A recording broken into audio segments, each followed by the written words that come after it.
Hello बच्चों, कैसे हैं आप लोग। आज हम क्लास 10th मैथमेटिक्स चैप्टर 13 पृष्ठीय क्षेत्रफल और आयतन को बनाएंगे। एक्सरसाइज बनाने से पहले पाठ का परिचय और सूत्रों के बारे में जानेंगे और इसके सभी सूत्रों को हम अच्छे से समझ जाएंगे तो हमारे लिए एक्सरसाइज बनाना काफ़ी आसान होगा। इसमें शंकु, बेलन, घन, घनाभ, गोला, ठोस गोला, अर्धगोला सभी तरह के सूत्रों की आवश्यकता है। सभी सूत्रों को अगर अच्छे से हम समझ जाएंगे। स्टार्ट करते हैं इसको बनाना। पाठ का परिचय, पृष्ठीय क्षेत्रफल और आयतन। चैप्टर 13। तो सबसे पहले घन घनाभ से पहले इसके बारे में हमें जानने से पहले वर्ग के बारे में जानते हैं। वर्ग को अंग्रेजी में स्क्वायर कहते हैं।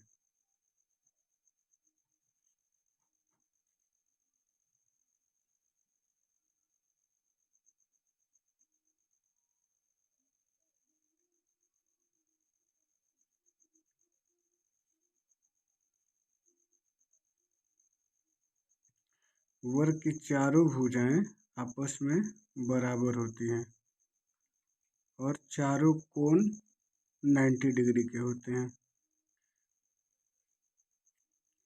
वर्ग की परिभाषा होती है कि वर्ग के चारों भुजा बराबर होते हैं और चारों कोण 90 डिग्री के होते हैं। वर्ग का क्षेत्रफल, वर्ग का क्षेत्रफल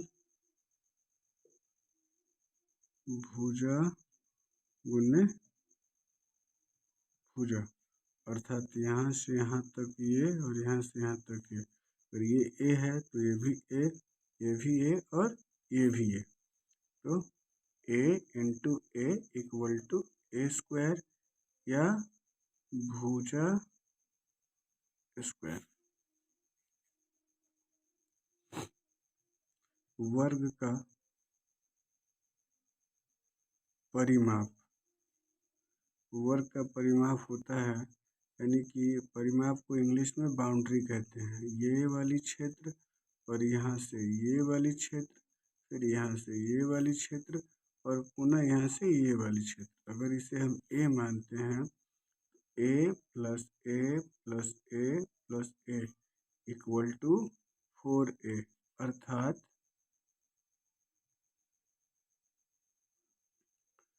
4 इंटू भुजा वर्ग का परिमाप होता है।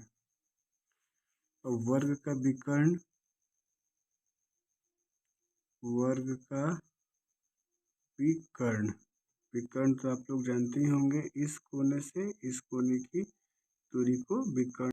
आयत की परिमिति हो गई 2 इंटू लंबाई प्लस चौड़ाई या 2 इंटू एल प्लस बी। अब आते हैं आयत का विकर्ण। आयत का विकर्ण होता है अंडर रूट लंबाई स्क्वायर जोड़ चौड़ाई स्क्वायर, या इसे लिख सकते हैं L square plus B square. Under root L square plus B square, ये होता है आयत का विकर्ण। अब आते हैं हम लोग घन पर। घन को इंग्लिश में कहते हैं क्यूब।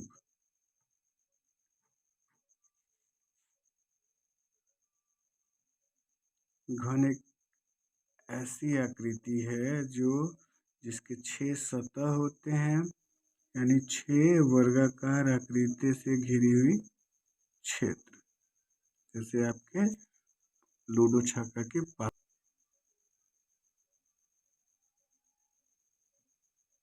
घन में कुल सतहों की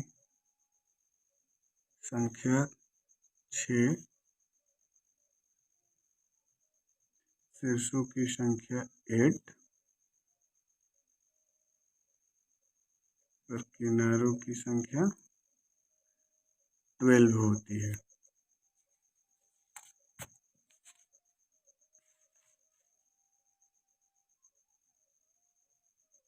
घन का कुल क्षेत्रफल बराबर 6 गुणे भुजा स्क्वायर। क्योंकि इसमें 6 सतह होते हैं और एक सतह, सभी सतहें वर्गाकार होती है, तो एक वर्ग का क्षेत्रफल होता है भुजा स्क्वायर। और अभी हमने थोड़ी देर पहले हम लोगों ने सीखा, जैसे यहाँ पे वर्ग का क्षेत्रफल होता है भुजा गुणे भुजा अर्थात भुजा स्क्वायर, इसी प्रकार 6 सतहें होती हैं, तो भुजा स्क्वायर को 6 से मल्टीप्लाई कर दीजिएगा तो घन का कुल क्षेत्रफल आ जाएगा, यानी 6 सतह का क्षेत्रफल।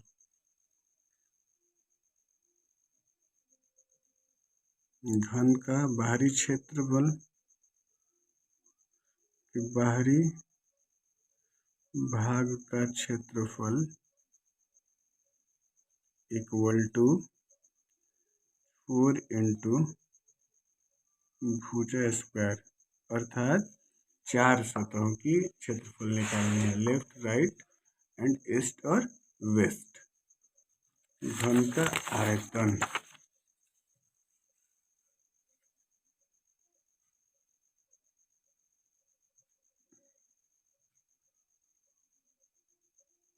घन का आयतन बराबर होता है लंबाई गुणे चौड़ाई गुणे ऊंचाई, यानी L into B into H equal to A into A into A equal to A cube, अर्थात घन में L बराबर B बराबर H, यानी लंबाई चौड़ाई और ऊंचाई बराबर होती है, तो इस किसी भी चीज़ का आयतन उसकी लंबाई चौड़ाई और एवं ऊंचाई की गुणा करने से प्राप्त होता है। अतः घन का आयतन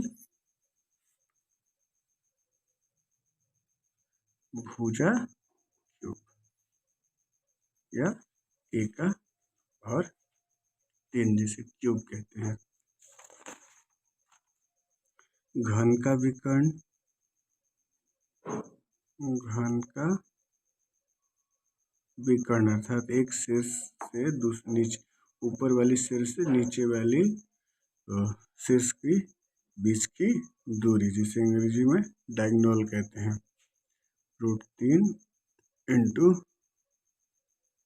भुजा। अब आते हैं घनाभ। घनाभ को अंग्रेजी में क्यूबॉइड कहते हैं।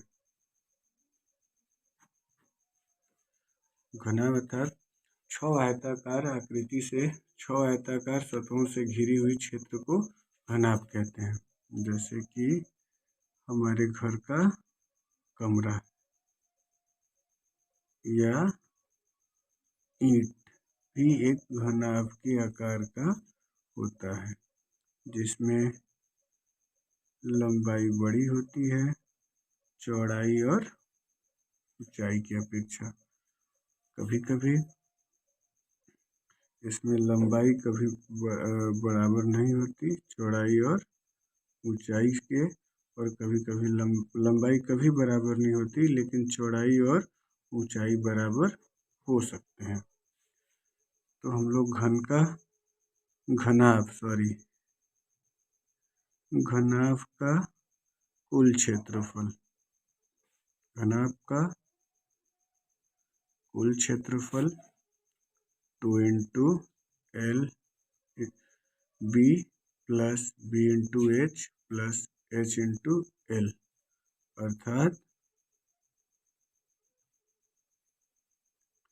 2 इंटू लंबाई इंटू चौड़ाई प्लस चौड़ाई इंटू ऊंचाई प्लस ऊंचाई इंटू लंबाई।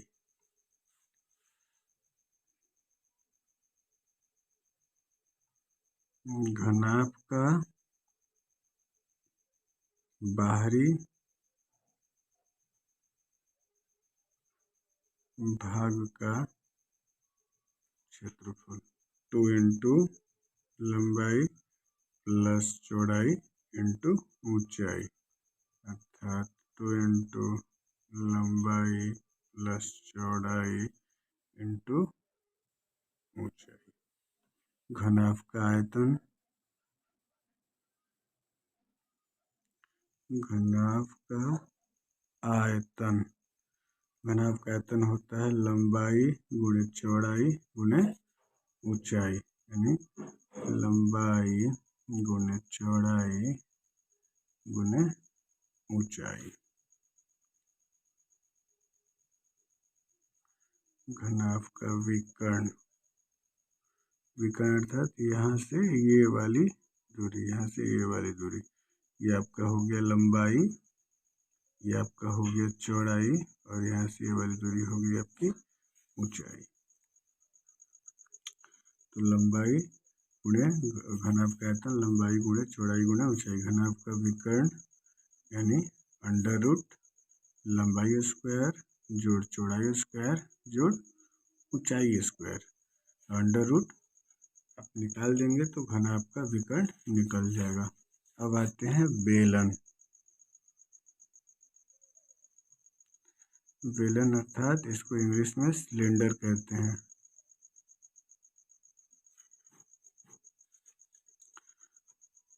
बेलन दो तरह का होता है, एक ठोस होता है, एक खोखला होता है। जैसे कि हम आपको चित्र से समझा रहे हैं। ठोस यानी लकड़ी की सिल्ली, और खोखला अर्थात पाइप, कल वाला पाइप आप लोग देखे होंगे। ये हमने ठोस बनाया, ठोस, इस ठोस को इंग्लिश में सॉलिड कहते हैं। ये ठोस बेलन है,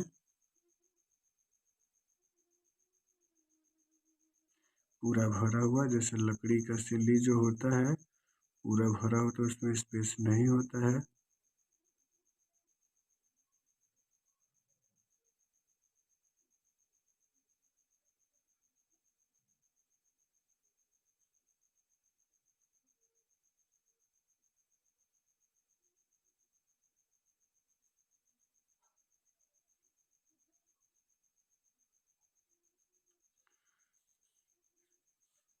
बेलन कुछ इसी प्रकार होता है। बेलन का परिभाषा हो गया ऐसी आकृति जिसकी त्रिज्या हर जगह समान हो, यानी यहाँ भी यहाँ भी यहाँ भी आप कहीं भी त्रिज्या का मेजरमेंट करेंगे इक्वल होगा, उसे बेलन कहते हैं। बेलन त्रिज्या को r से सूचित करते हैं। जैसे यहाँ से यहाँ तक जो है वो दूरी त्रिज्या कहलाती है, और यहाँ से यहाँ तक की जो दूरी है वो हाइट कहलाती है, अर्थात ऊंचाई को h से सूचित करते हैं।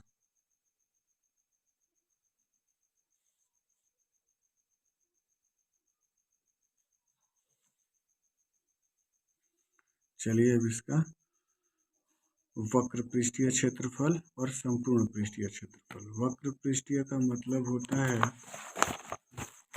आप लोग को बता रहा हूँ मैं, ये वाली भाग, ये जो यहाँ से यहाँ तक ये राउंड वाली भाग है, ये वक्र पृष्ठीय भाग कहलाएगी। ये इधर वाला और इधर वाला नहीं काउंट करना है, बस ये गोल गोल जो राउंड शेप है ये हमारा वक्र पृष्ठीय, अर्थात ये पेन है, इसके चारों तरफ की जो भाग है वो वक्र कहलाएगा, और इधर वाला काउंट नहीं होता है। तो बेलन का वक्र पृष्ठीय क्षेत्रफल या बाहरी भाग का क्षेत्रफल।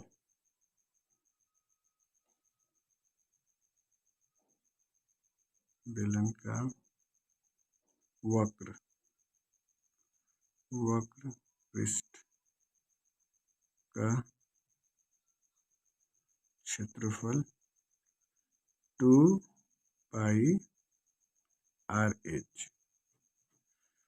पाई का मान हमेशा 22/7 या 3.14 होता है। वो बुक क्वेश्चन में दिया रहेगा कि आपको 22/7 लेनी है या 3.14 लेनी है। पाई का मतलब होता है C बटा में D, यानी वृत्त की परिधि बटा में व्यास।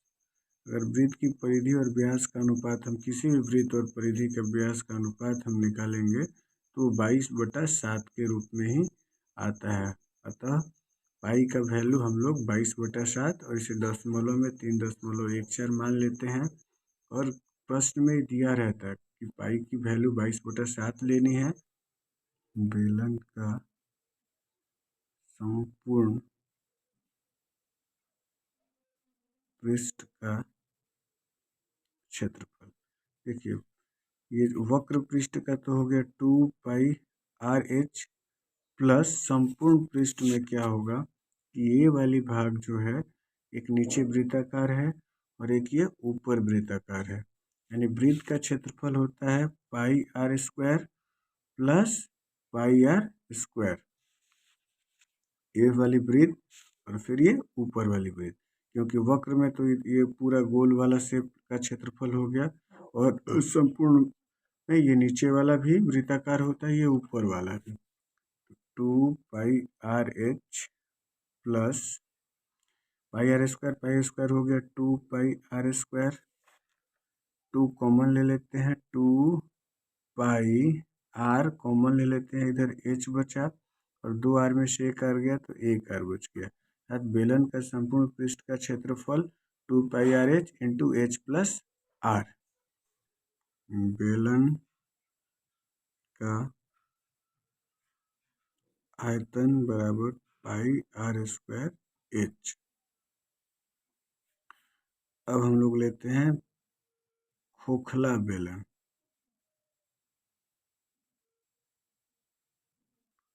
खोखला बेलन, चलिए चित्र के द्वारा हम इसे आप लोगों को समझाते हैं।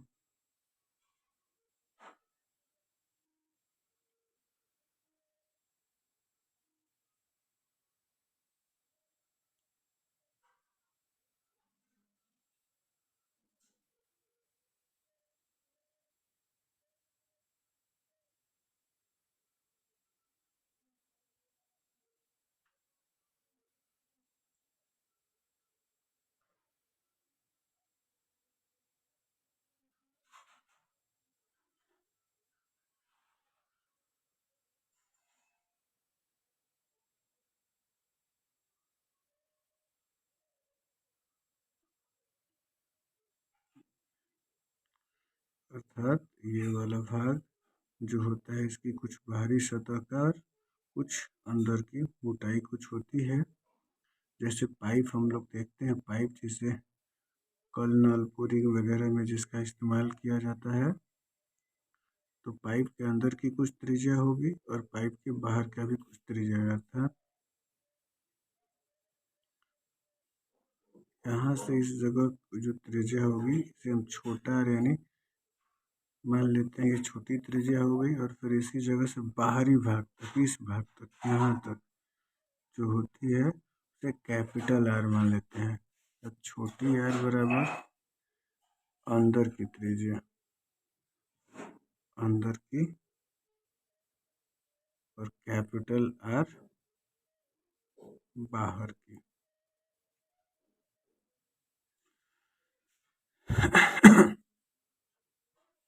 और यहाँ से यहाँ तक तो हाइट आप लोग जानते ही हैं किसे इसकी ऊंचाई होती है।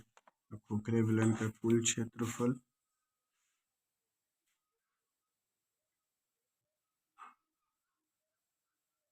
खोखले बेलन का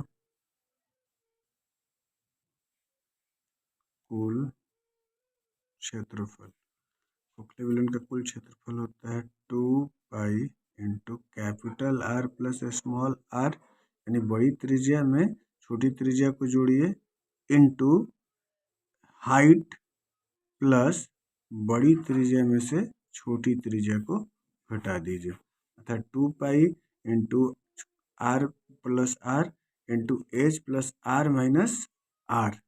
वक्र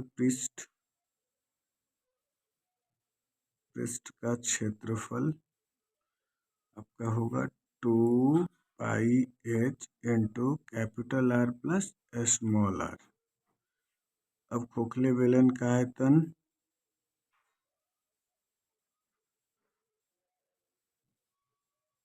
खोखले बेलन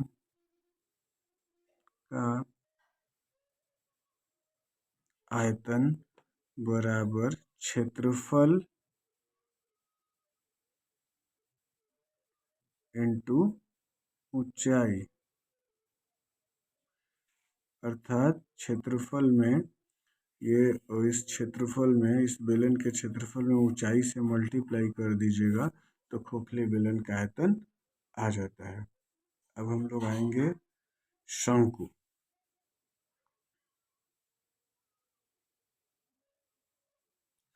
शंकु को इंग्लिश में कहते हैं राइट सर्कुलर कोन।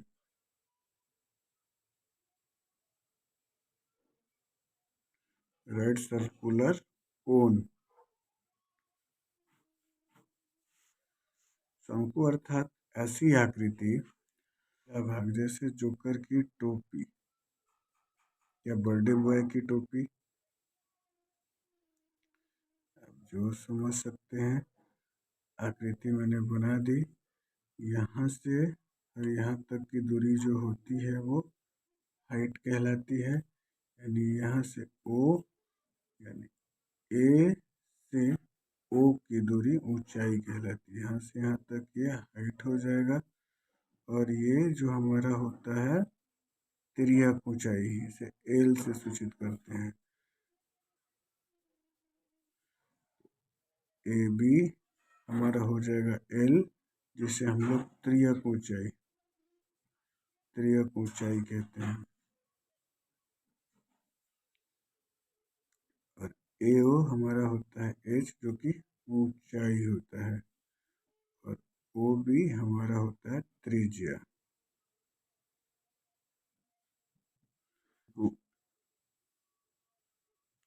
शंकु का त्रियक ऊंचाई निकालने के लिए under root H square plus R square, यानी ऊंचाई का स्क्वायर प्लस त्रिज्या के स्क्वायर का अंडर रूट शंकु का त्रियक ऊंचाई पता करने के लिए इस सूत्र का प्रयोग किया जाता है। शंकु का कुल पृष्ठ का क्षेत्रफल, अर्थात ये बाहर वाला, ये बाहर का भाग और ये नीचे का जो वृत्ताकार भाग है। चलिए इसका भी फॉर्मूला जान लेते हैं हम लोग। शंकु का कुल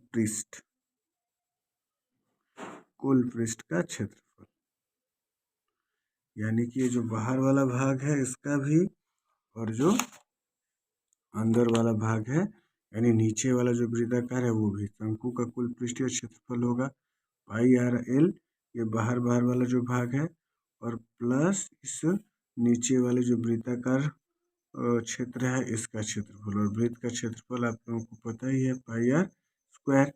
पाई आर इधर भी है और पाई आर इधर भी है। पाई आर कॉमन ले लीजिए, यहाँ पे एल मिलेगा और यहाँ पे 2 आर में से 1 आर, यानी pi r into l plus r. ये हो गया शंकु का कुल पृष्ठीय क्षेत्रफल। और शंकु का वक्र पृष्ठीय क्षेत्रफल, शंकु का वक्र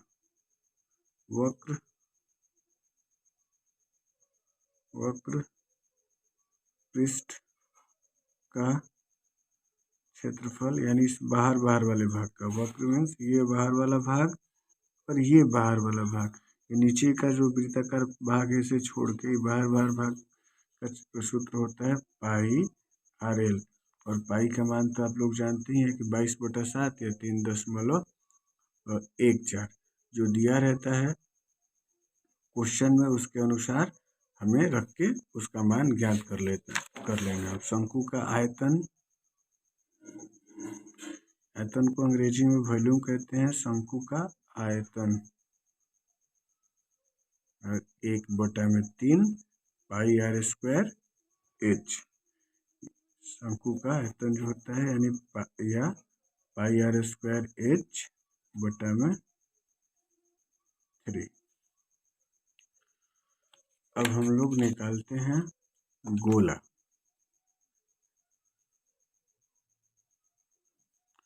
गोला दो तरह का होता है, एक ठोस और एक खोखला गोला। ठोस यानी मिट्टी का गोला गोला बना लीजिए तो ठोस हो जाएगा। जैसे कांच की गोली ठोस होती है, शीशे वाली जो गोली होती है वो ठोस होती है, और जो क्रिकेट वाला बॉल होता है वो खोखला होता है। तो पहले हम लोग जो ठोस गोला होता है, ठोस जो सॉलिड, उसका उसके सभी सूत्रों को समझेंगे। ये ठोस गोला हो गया, पूरा भरा हुआ।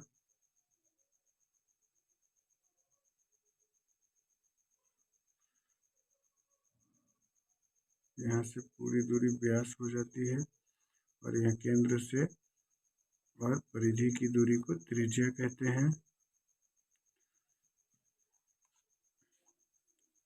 ये ठोस सॉलिड गोला है, पूरा भरा हुआ। गोला का क्षेत्रफल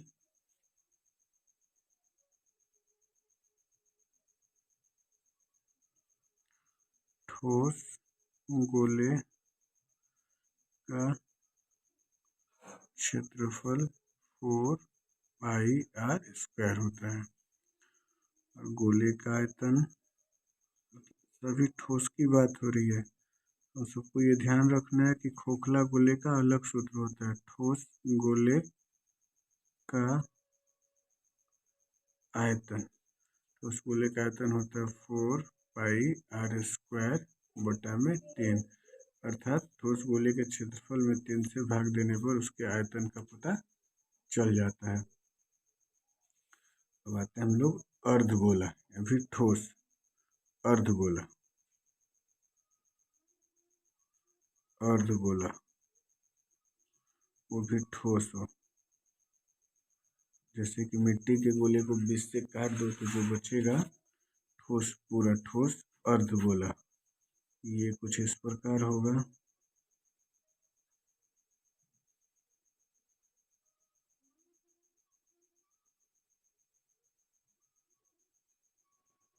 केंद्र कोश से पूरा भरा हुआ, ये अर्धगोला हो गया।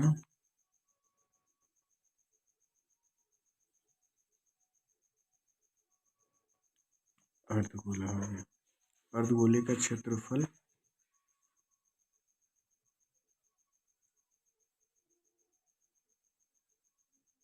अर्धगोले का क्षेत्रफल बराबर 2πr²। अर्धगोले का क्षेत्रफल कितना होता है? 2πr²। पूरे गोले का क्षेत्रफल होता है 4πr²। तो अर्धगोले का इसे 2 से भाग दे देंगे तो क्या मिलेगा हमें? 2πr²। अर्धगोले का आयतन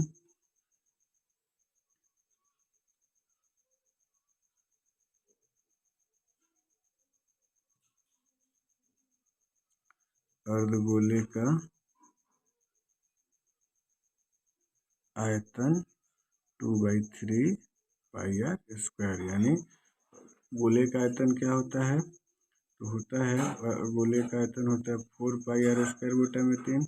इसमें 2 से भाग दे देंगे, 2 2 जा 4, तो क्या बचा? 2πr², और नीचे बटा में बच गया 3। ये हमारा हो गया अर्धगोले का आयतन।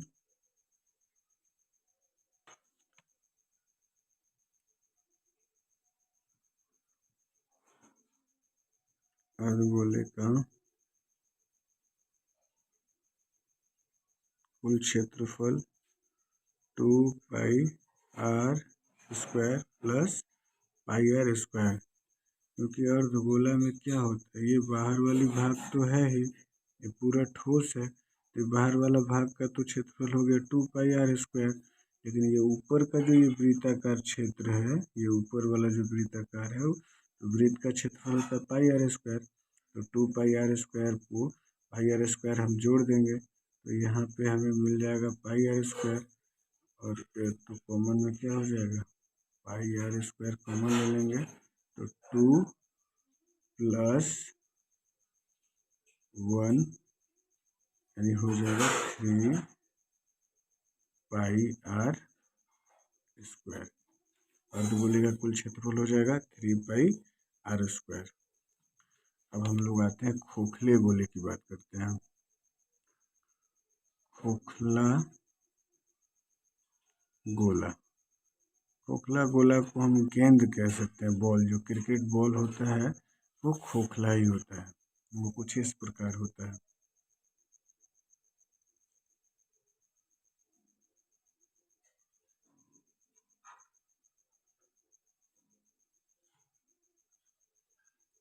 यानी अंदर की त्रिज्या और होती है और बाहर की त्रिज्या बड़ी होती है। अंदर की त्रिज्या छोटी हो जाएगी क्योंकि ये गोला जो है खोखला है, तो यहाँ से यहाँ तक की यानी कि केंद्र से परिधि की जो दूरी होती है ये छोटी त्रिज्या कहलाएगी, और एक केंद्र से जो बाहरी भाग है, बाहरी क्षेत्र, वो बड़ी त्रिज्या कहलाती है। यानी अंदर के भाग को छोटे आर से और बाहर के भाग को बड़े आर से सूचित करते हैं। यानी ये बड़ी त्रिज्या कैपिटल आर और ये छोटी त्रिज्या स्मॉल आर। खोखले गेंद का बाहरी क्षेत्रफल यानी इसके बाहर का क्षेत्रफल।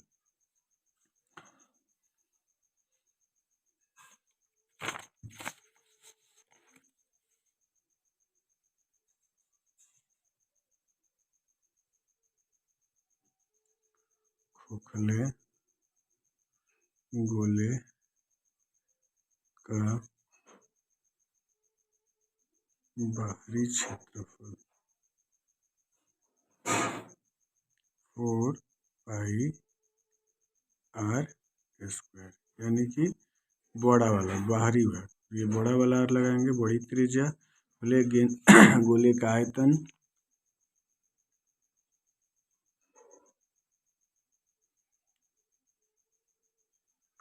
गोले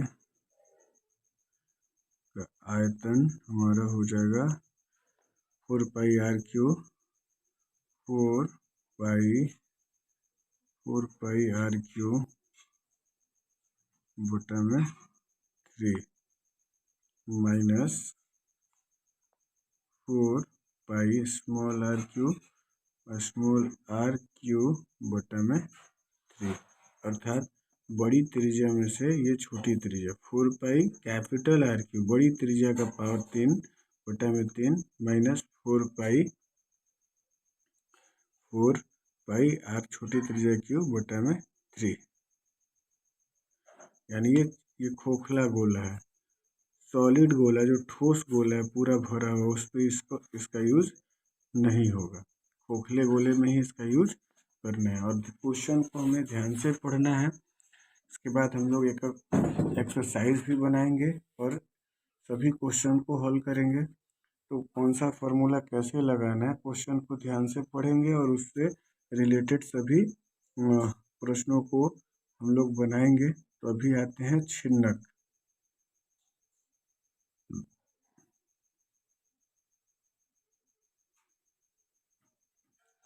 छिन्नक कुछ इस प्रकार होता है, अर्थात शंकु को बीच से काट देते हैं। जो अभी हम लोगों ने पढ़ा ना शंकु, उसको बीच से काट देंगे कुछ इस प्रकार। देखिए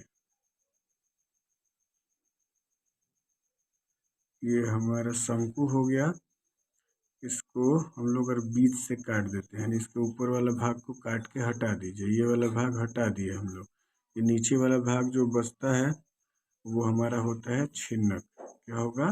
छिन्नक। तो इसको काट के कुछ इस तरीके का चित्र मिलेगा हमें।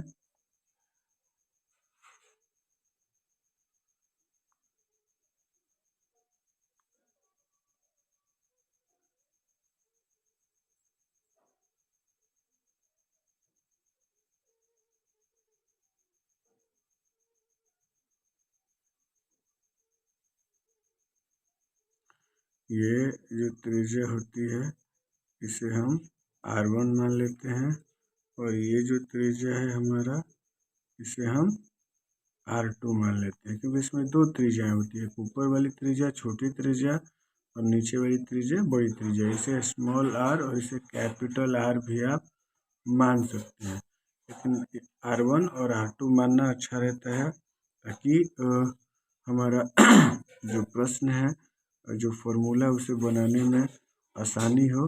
तो इसे हम लोग क्या कहेंगे? छिन्नक कहेंगे। और ये हमारा क्या है, शंकु। ये पूरे शंकु में से हमने क्या किया, इस पार्ट को काट दिया, ऊपर से काट दिया है, तो कुछ इस प्रकार की आकृति होती है जिसे हम लोग छिन्नक कहते हैं। तो छिन्नक के आयतन और क्षेत्रफल निकालने के सूत्रों को समझेंगे। सूत्र याद करना बहुत ही ज़रूरी है, क्योंकि एग्ज़ाम में फॉर्मूला याद रहेगा तो सभी प्रश्न आप आसानी से बना पाएंगे। तो छिन्नक का आयतन होता है 1/3 पाई h इंटू R1 का स्क्वायर प्लस R2 का square plus R1 into R2। बड़ा आसान है। R1 जो है वो छोटी त्रिज्या है ऊपर वाली, और R2 जो है बड़ी त्रिज्या नीचे वाली। आप इसे इस प्रकार भी लिख सकते हैं, 1/3 पाई h इंटू ये R स्क्वायर प्लस इसको capital R square plus R into capital R। जो आपको आसानी लगे बस ध्यान रखना है कि ऊपर वाली त्रिज्या जहाँ यूज करना है उसे R1 या छोटे r से प्रदर्शित करते हैं, और नीचे वाली जो बड़ी त्रिज्या है उसे R2 या कैपिटल R से प्रदर्शित करना है। क्वेश्चन को ध्यान से समझेंगे और इस सूत्र में जो दिया रहेगा उसका प्रयोग करेंगे तो हम क्वेश्चन बनाना काफ़ी आसान हो जाएगा। तो बच्चों बिल्कुल ध्यानपूर्वक इस सूत्रों को समझना है और याद करना है। मैं इसीलिए पहले आप लोगों को एक्सरसाइज से पहले ये सारा चैप्टर का, चाहे 13.1 हो या 13.2, इन सब एक्सरसाइजों में जो सूत्र आने वाले हैं, जो फॉर्मूले का प्रयोग होगा, वो सारा मैं पहले क्लियर करा दे रहा हूँ कि आप लोगों को परेशानी ना हो। तो छिन्नक का वक्र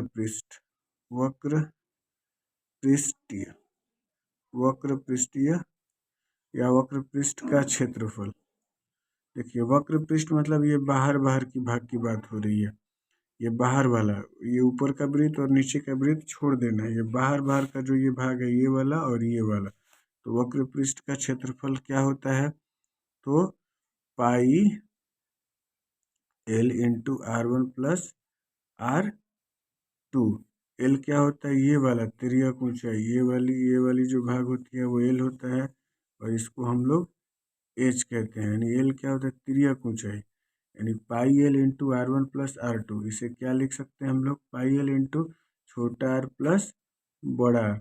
बस आपको समझना है और उस सूत्र पे बैठाना है, और आंसर आपके हाथों में होगा। अब ये छिन्नक की जो है संपूर्ण पृष्ठ का क्षेत्रफल, यानी ये बाहर का भी, और ये छोटे वाले वृत्त का ऊपर जो है, और ये जो बड़ा वृत्त जो नीचे है इसका भी। तो चलिए हम लोग छिन्नक के संपूर्ण पृष्ठ का क्षेत्रफल कैसे निकालेंगे।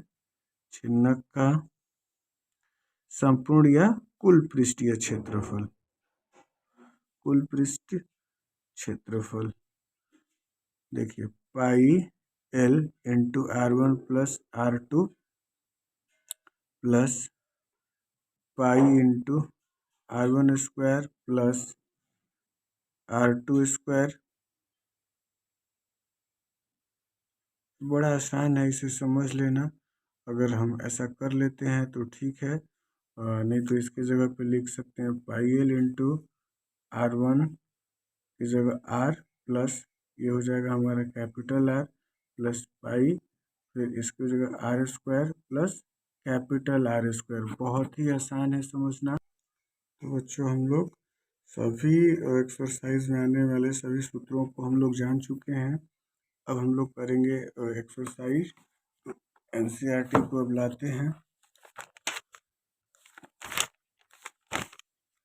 अब प्रश्नावली 13.1 क्वेश्चन को ध्यान से पढ़ेंगे। देखिए जब तक अन्यथा न कहा जाए, पाई का मान 22/7 ही हमें रखना है। जब तक न कहा जाए तब तक पाई का मान 22/7। अगर इसके अलावा क्वेश्चन में दिया रहेगा तो 3.14 लगाएंगे। तो चलिए स्टार्ट करते हैं। क्वेश्चन दिया है 2 घनों जिसमें प्रत्येक का आयतन 64 सेंटीमीटर क्यूब है, संलग्न फलकों को मिलाकर एक ठोस बनाया जाता है।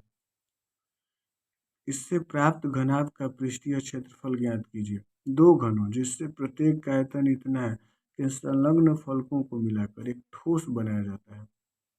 चलिए इसको समझते हैं, एनसीईआरटी की साइड में रखते हैं और प्रश्न को बनाते हैं हम लोग। जैसा कि फॉर्मूला तो अब हम सब जान चुके हैं, तो बनाना काफ़ी आसान है। दो घन यानी कि घन मीन्स 6 वर्गाकार सतह, ऐसी आकृति जिसकी लंबाई, चौड़ाई और ऊंचाई दोनों बराबर हो। एग्जाम्पल के तौर पे लूडो छक्का की जो गोटी होती है वो घन के आकार की होती है, या ईंट का आधा टुकड़ा भी घन के आकार का ही लगभग होता है। तो चलिए दो घन हैं, इन दो घनों को मिला के बनाया जाता है एक ऐसी आकृति। तो दो घनों को मिलाने से जो आकृति बनेगी वो घनाभ हो जाएगी, यानी दो ईंट के टुकड़े को जैसे हम मिलाएंगे, जैसा कि मैं आपको सूत्र के समय बताया था कि लंबाई बड़ी हो सकती है घनाभ में, ऊंचाई और चौड़ाई बराबर भी हो सकती है, कभी कभी नहीं होती है, कभी कभी हो भी सकती है।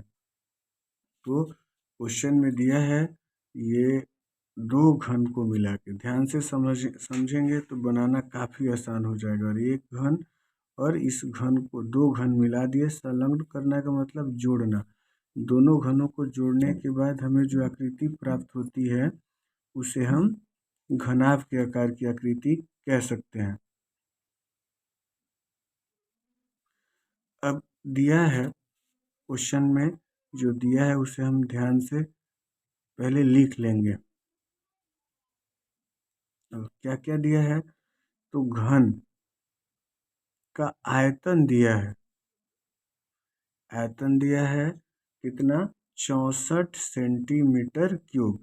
ध्यान रहे बच्चों, आयतन हमेशा क्यूब में होता है और क्षेत्रफल हमेशा स्क्वायर में होता है, यानी जिसका क्षेत्रफल में हमेशा पावर 2 होता है उसके मात्रक का, और आयतन में उसके मात्रक का पावर 3 हमेशा होता है। तो हम लोग हल करेंगे, घन का आयतन, घन का आयतन बराबर 64 सेंटीमीटर क्यूब। घन का आयतन क्या होता है, अभी हम लोगों ने पढ़ा, भुजा क्यूब बराबर 64 सेंटीमीटर क्यूब। भुजा क्यूब बराबर 64, क्यू उधर चला जाएगा तो भुजा इक्वल टू √64। 64 का वर्गमूल निकालते हैं,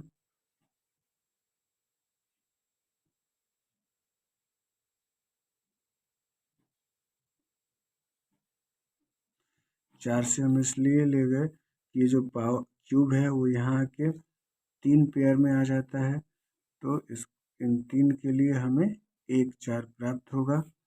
तो घन की जो भुजा है वो हमें मिल गई 4 सेंटीमीटर। अब देखिए घन की एक भुजा 4 सेंटीमीटर हो गई। अब ये 4 सेंटीमीटर ये वाली घन में हमें 4 सेंटीमीटर, और फिर इसी में दूसरी आकृति जब जुड़ जाती है तो इसकी भी जो ये 4 सेंटीमीटर, तो लंबाई हो गई 4 + 4 इक्वल टू 8 सेंटीमीटर, चौड़ाई है 4 सेंटीमीटर और ऊंचाई है 4 सेंटीमीटर। क्वेश्चन कह रहा है कि दो घनों जिसमें से प्रत्येक का आयतन इतना है, संलग्न फलकों को मिलाकर ठोस बनाया जाता है, इससे प्राप्त घनाभ, मैंने बताया था कि घन किस में बदल जाएगा, घनाभ में, इसका पृष्ठीय क्षेत्रफल ज्ञात करना है। तो घनाभ का पृष्ठीय क्षेत्रफल क्या होता है बच्चों, ध्यान से देखिए।